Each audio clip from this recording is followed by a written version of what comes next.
हर हर महादेव। नेपाल का पशुपतिनाथ मंदिर।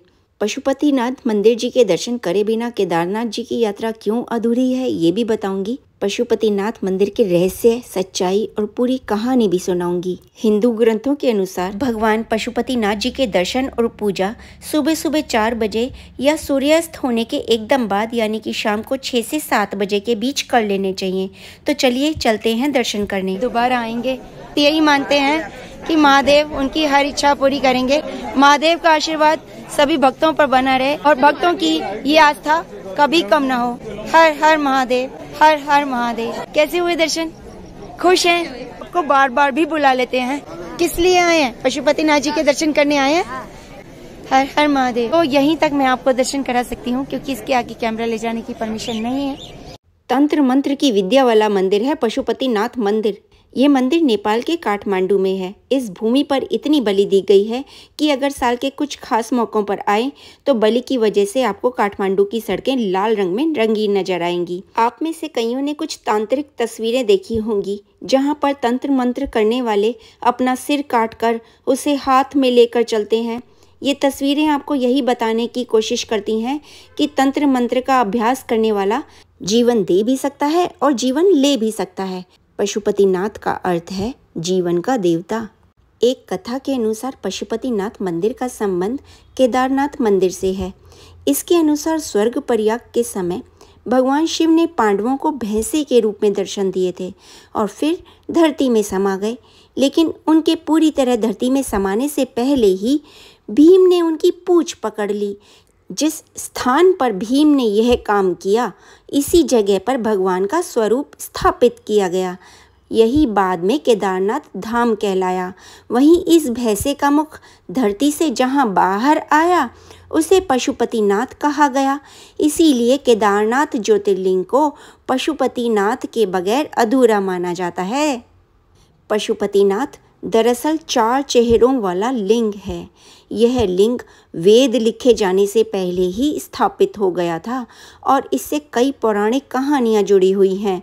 इनमें से एक कहानी इस तरह है कि कुरुक्षेत्र की लड़ाई के बाद अपने ही बंधुओं की हत्या करने की वजह से पांडव बेहद दुखी थे। उन्होंने अपने भाइयों और सगे संबंधियों को मारा था। इसे गोत्रवध भी कहते हैं। उनको अपनी करनी का बहुत पछतावा था और खुद को अपराधी महसूस कर रहे थे। खुद को इस दोष से मुक्त कराने के लिए वो शिवजी की खोज में निकल पड़े। लेकिन शिवजी नहीं चाहते थे कि जो जघन्य कांड उन्होंने किया है उससे उनको इतनी आसानी से मुक्ति दे दी जाए। इसलिए पांडवों को अपने पास देखकर उन्होंने एक बैल का रूप धारण कर लिया और वहाँ से भागने की कोशिश करने लगे। लेकिन पांडवों को उनके भेद का पता चल गया और वो उसका पीछा करके पकड़ने की कोशिश में लग गए। इसी भागा दौड़ी के दौरान शिवजी जमीन में लुप्त हो गए और जब पुनः अवतरित हुए तो उनके शरीर के टुकड़े अलग अलग जगह पर बिखर गए। नेपाल के पशुपतिनाथ में उनका मस्तक गिरा था और तभी इस मंदिर को तमाम मंदिरों में सबसे खास माना जाता है। केदारनाथ में बैल का कुबड़ गिरा था। बैल की आगे की 2 टांगें तुंगनाथ में गिरी थी। यह जगह केदार के रास्ते में पड़ता है। बैल का नाभि वाला हिस्सा हिमालय के भारतीय इलाके में गिरा। इस जगह को मध्य महेश्वर कहा जाता है।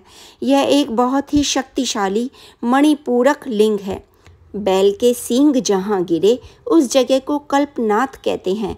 इस तरह उनके शरीर के अलग अलग टुकड़े अलग अलग जगहों पर मिले। उनके शरीर के टुकड़ों के इस तरह बिखरने का वर्णन कहीं न कहीं 7 चक्रों से भी जुड़ा हुआ है। इन मंदिरों को इंसानी शरीर की तरह बनाया गया है। ये एक महान प्रयोग था। इसमें तांत्रिक संभावनाओं की भरपूर गुंजाइश थी। इंसान का एक बड़ा सा शरीर बनाने की कोशिश की गई थी। पशुपतिनाथ 2 शरीरों का सिर है। एक शरीर दक्षिणी दिशा में हिमालय के भारतीय हिस्से की ओर है और दूसरा हिस्सा पश्चिम दिशा की ओर है, जहां पूरे नेपाल को ही एक शरीर का ढांचा देने की कोशिश की गई थी। नेपाल को 5 चक्रों में बनाया गया था। यूं तो भारत समेत दुनिया के अलग अलग हिस्सों में भगवान शिव के हजारों मंदिर और तीर्थ स्थल मौजूद हैं। भगवान शिव के सभी मंदिर और तीर्थ स्थल का अपना महत्व है। अपने चमत्कार और धार्मिकता के कारण दुनिया भर में सभी मंदिर प्रसिद्ध हैं। नेपाल के श्री पशुपतिनाथ मंदिर को भगवान शिव के 12 ज्योतिर्लिंगों में से ही एक माना जाता है। इस मंदिर के बारे में कहा जाता है कि यहाँ आज भी भगवान शिव विराजमान हैं। काठमांडू से 3 किलोमीटर उत्तर पश्चिम देवपाटन गांव में बागमती नदी के तट पर यह मंदिर स्थित है। ये मंदिर यूनेस्को विश्व सांस्कृतिक विरासत स्थल की सूची में भी शामिल है। आपको ये जानकर हैरानी होगी, दक्षिण भारत से आए पुजारी करते हैं भगवान पशुपतिनाथ जी की पूजा। नेपाल के इस मंदिर में सबसे अधिक संख्या भारतीय पुजारियों की है। ये परंपरा सदियों से चली आ रही है कि मंदिर में 4 पुजारी, एक मुख्य पुजारी दक्षिण भारत के ब्राह्मणों में से रखे जाते हैं। पशुपतिनाथ मंदिर को 12 ज्योतिर्लिंगों में से एक केदारनाथ का आधा भाग माना जाता है, जिसके कारण इस मंदिर की शक्ति और महत्व बहुत अधिक बढ़ जाता है। पशुपतिनाथ मंदिर अगर आप जाते हैं तो वहाँ पर चारों दिशाओं में एक एक मुख है और एक मुख ऊपर की दिशा में भी है। हर मुख के दाएं हाथ में रुद्राक्ष की माला और बाएं हाथ में कमंडल है। मंदिर में स्थापित शिवलिंग के 5 मुखों के गुण अलग अलग हैं। जो मुख दक्षिण की ओर है उसे अघोर मुख कहा जाता है।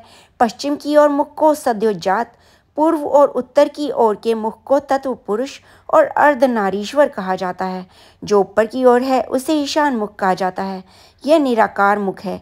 यही भगवान पशुपतिनाथ जी का श्रेष्ठतम मुख माना जाता है। इसके दर्शन जरूर कीजिएगा। श्री पशुपतिनाथ मंदिर में स्थित शिवलिंग बहुत ही कीमती और चमत्कारी है। माना जाता है कि यह शिवलिंग पारस के पत्थर से बना हुआ है। अब पारस के पत्थर के बारे में हम सभी जानते हैं कि इसके स्पर्श मात्र से ही लोहा सोना बन जाता है। तो आप समझे इस मंदिर की कितनी मान्यता है। पशुपतिनाथ मंदिर के रहस्य यहीं पर ही ख़त्म नहीं होते। पशुपतिनाथ मंदिर आने वाले भक्तों को नंदी के दर्शन नहीं करने चाहिए। इस मंदिर को लेकर एक दूसरी मान्यता यह भी है कि अगर आपने पशुपति के दर्शन किए तो आप नंदी के दर्शन ना करें, और अगर आप नंदी के दर्शन करेंगे तो दूसरे जन्म में आपको पशु का जन्म मिलेगा।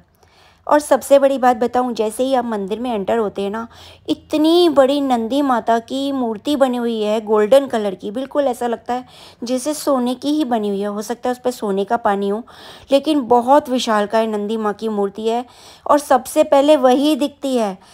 शिवजी तो बाद में दिखते हैं, सबसे पहले नंदी माँ ही दिखती है। तो और कहते ये हैं कि नंदी माँ के दर्शन ना करो। अगर आप नंदी माँ के दर्शन कर लेंगे तो आपको पशु का जन्म मिलेगा अगले जन्म में। और इस मंदिर के बाहर एक घाट बना हुआ है जिसे आर्य घाट कहते हैं। इस घाट के बारे में कहा जाता है कि मंदिर के अंदर सिर्फ इसी घाट का पानी जाता है। इसके अलावा कहीं और का पानी मंदिर में ले जाना बिल्कुल वर्जित है, लेकर ही नहीं जा सकते आप। पशुपतिनाथ मंदिर में भगवान शिव की मूर्ति तक पहुंचने के 4 दरवाजे बने हुए हैं और चारों दरवाजे चांदी के हैं। पश्चिमी द्वार की ठीक सामने शिवजी के बैल नंदी की विशाल प्रतिमा है, जिसका निर्माण पीतल से किया गया है, लेकिन देखने में ये बिल्कुल सोने की महसूस होती है। पशुपतिनाथ मंदिर के परिसर में मुझे वैष्णव और शैव परंपरा के कई मंदिर और प्रतिमाएं भी दिखाई दी। कहते हैं मंदिर में अगर कोई घंटा आधा घंटा ध्यान करता है तो वह जीव कई प्रकार की समस्याओं से मुक्त भी हो जाता है। तो अगर आप मंदिर जाएं तो आधा 1 घंटा वहां पर ध्यान जरूर करें। ये मंदिर 264 हेक्टेयर क्षेत्र में फैला हुआ है। इसमें 518 मंदिर हैं, स्मारक हैं। मंदिर की 2 मंजिली छत का निर्माण तांबे से किया गया है, जिस पर सोने की परत चढ़ाई गई है। मंदिर वर्गाकार एक चबूतरे पर बना हुआ है, जिसके आधार से शिखर तक की ऊंचाई 23 मीटर और 7 सेंटीमीटर है और मंदिर का शिखर सोने से बना हुआ है, जिसे गजुर कहते हैं। पशुपतिनाथ मंदिर के अंदर 2 गर्भगृह हैं, एक भीतर और दूसरा बाहर। भीतरी गर्भगृह वह स्थान है जहाँ शिवजी की प्रतिमा को स्थापित किया गया था और बाहरी गर्भगृह एक खुला हुआ गलियारा है। भीतरी आंगन में मंदिर प्रतिमाओं में वासुकीनाथ मंदिर, उन्मत्ता भैरव मंदिर, सूर्य नारायण मंदिर, कीर्तिमुख भैरव मंदिर, बुधनीलकंठ मंदिर, हनुमान मूर्ति और 184 शिवलिंग मूर्तियां प्रमुख रूप से मौजूद हैं। और बाहरी परिसर में राम मंदिर, विराट स्वरूप मंदिर, 12 ज्योतिर्लिंग और 15 शिवालय गुहेश्वरी मंदिर के दर्शन किए जाते हैं। जब आप यहाँ आएँ तो गुहेश्वरी देवी के मंदिर के दर्शन जरूर कीजिएगा। इसी परिसर में यहाँ सुबह इस तरह की योगा क्लासेस भी होती हैं। योग, ध्यान, तप और संयम सभी कुछ आपको इस मंदिर में दिखाई देता है। पशुपतिनाथ मंदिर पहुँचे कैसे? इसके लिए पहले आपको नेपाल जाना होगा। नेपाल भारत का पड़ोसी देश है और यहाँ पर आने के लिए ना तो आपको वीज़ा की ज़रूरत है और ना ही पासपोर्ट की। बस आपका एक वोटर आईडी कार्ड या आधार कार्ड ही बहुत ज़रूरी होता है। नेपाल भारत के उत्तराखंड, उत्तर प्रदेश, सिक्किम और बिहार के साथ अपनी सीमा जोड़ता है। तो आप अगर इन राज्यों के आसपास रहते हैं तो आप सड़क मार्ग से भी जा सकते हैं। आप ट्रेन से रक्सौल तक जा सकते हैं और वहाँ से 20-25 रुपये का ऑटो लेकर नेपाल तक जा सकते हैं। आप ट्रेन के अलावा बस से भी नेपाल जा सकते हैं और काठमांडू पहुँच सकते हैं। अगर आप नेपाल जाने के लिए यूपी के गोरखपुर स्टेशन पर जाते हैं तो वहाँ से नेपाल बॉर्डर सनौली के लिए ट्रेन की टिकट ले लें और गोरखपुर से नेपाल बॉर्डर की दूरी 248 किलोमीटर है। नेपाल बॉर्डर पर आपको पहुँचने में 6 से 7 घंटे का समय लगता है और दिल्ली से नेपाल बॉर्डर के लिए ट्रेन यात्रा कर सकते हैं। दिल्ली से रक्सौल के लिए सत्याग्रह एक्सप्रेस हर रोज़ चलती है। रक्सौल पहुँचकर आप ऑटो लीजिए, 20 रुपये में नेपाल बॉर्डर पहुंच जाइए। बिहार से ट्रेन के जरिए नेपाल जा सकते हैं। इसके लिए आपको बिहार के जयनगर रेलवे स्टेशन पहुंचना होगा और वहां से जनकपुरी के लिए डेमू ट्रेन पकड़नी होगी। ये ट्रेन आपको सीधा नेपाल लेकर जाएगी। अगर आप बाइक से या अपने खुद की गाड़ी से जाना चाहते हैं तो दिल्ली होते हुए ग्रेटर नोएडा, टप्पल, कुबेरपुर, फतेहाबाद, अलीपुर, लखनऊ, बाराबांकी, फैजाबाद, चंद्रगिरी और कलंकी होते हुए नेपाल पहुंच सकते हैं। भारत से जो भी आपकी गाड़ी या बाइक नेपाल बॉर्डर को क्रॉस करती है तो उन्हें भंसार परमिट बनाना होता है और इस परमिट का शुल्क प्रतिदिन के हिसाब से होता है। इसको बनवाने के लिए आपका ड्राइविंग लाइसेंस और रजिस्ट्रेशन नंबर देना होता है और पासपोर्ट साइज़ के फ़ोटोग्राफ देने होते हैं और आपका परमिट बन जाता है। अपने साथ अपनी वोटर आईडी, आधार कार्ड और साथ में 100-100 रुपये के नोट लेकर जाएं क्योंकि इन्हें आसानी से नेपाल में अपनी करेंसी में बदला जा सकता है या यहीं पर 100-100 रुपये के इंडियन नोट आसानी से चल जाते हैं। नेपाल की करेंसी इंडिया की करेंसी से कम है तो आप यहाँ पर मालामाल हो जाएंगे, आप बहुत ज़्यादा अमीर हो जाएंगे यहाँ पर जाकर क्योंकि यहाँ पर रुपये की वैल्यू ज़्यादा है, इंडियन रुपीज़ की वैल्यू नेपाल में। पशुपतिनाथ जी के मंदिर के दर्शन करने के अलावा आप नेपाल में जनकपुर भी जा सकते हैं जो सीता माँ का जन्म स्थल है। इसके अलावा नेपाल में भगवान विष्णु और शेषनाग जी का मंदिर है, चांगू नारायण मंदिर, जो जरूर देखना चाहिए, बहुत ही खूबसूरत है। हर हर महादेव। अगर आप मेरे चैनल पर नए हैं, चैनल को अभी तक सब्सक्राइब नहीं किया है तो फ़ौरन सब्सक्राइब कर दीजिए ताकि मेरी आने वाली वीडियोस के नोटिफिकेशंस आपको समय पर मिलते रहें। और बहुत जल्द मिलते हैं एक नई यात्रा के साथ। हर हर महादेव। जो भी भक्त महादेव के भक्त हैं नीचे कमेंट में हर हर महादेव ज़रूर लिखिएगा, मुझे भी बहुत अच्छा लगेगा और महादेव को भी अच्छा लगेगा। बोलिए हर हर महादेव।